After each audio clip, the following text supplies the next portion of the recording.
Stroke मारो sir भैया, मारो स्ट्रोक।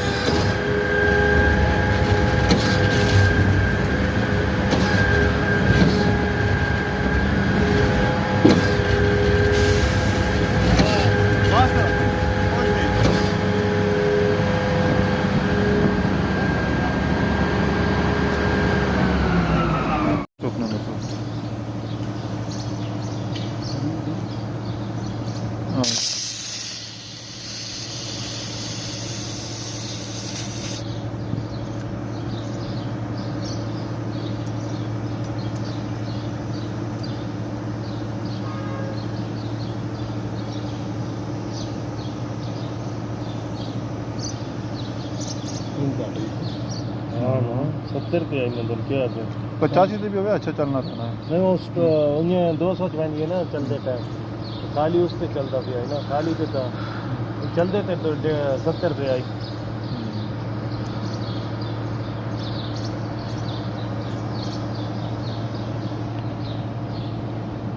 गैस तो नहीं खत्म होती?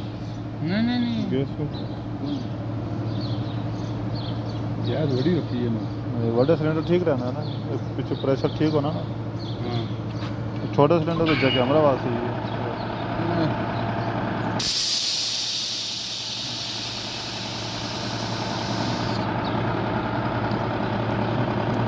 अच्छा पूरी 100 कर दे ना ना वो नहीं मेरे करसा ना पैर वगैरह खोल सकते बराबर आ जाती।